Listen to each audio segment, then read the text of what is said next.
కుంభమేళాకి సంబంధించి ఇది అక్కడ అది తగలబడింది, గుడారం తగలబడింది, లేకపోతే కనుక అక్కడ తొక్కిసలాట జరిగింది, ఇట్లాంటివి తప్పించి నిజంగా కుంభమేళాలో అసలు ఎలాంటివి ఉంటాయి, ఏమేం పూజలు చేయొచ్చు, ఏమేం స్నానాలు చేయొచ్చు, ఎందుకు చెయ్యాలి, ఇట్లాంటిది చెప్పకపోతున్నది మీడియా అన్నటువంటిది అనేక సార్లు ప్రస్తావించుకోను.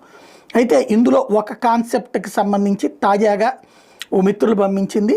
అంటే నేను ఇది చెప్తున్నాను కాబట్టి అక్కడ ఎట్లాంటివి జరుగుతాయి అన్నటువంటి దాంట్లోంచి వేణీదానం అనే ఒక కార్యక్రమం ఉందంట.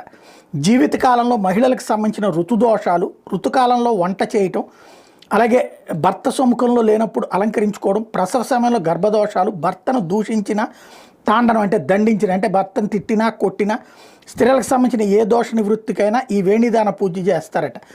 భార్యాభర్తలు నూతన వస్త్రాలు ధరించి విఘ్నేశ్వర పూజ, వేణీదాన పూజ నిర్వహించి భార్యను భర్త ఒడిలో కూర్చొని పెట్టుకుని జడేసి కత్తెరతో జడలోని చివరి కోసలను కత్తిరించి ఆ కోసలు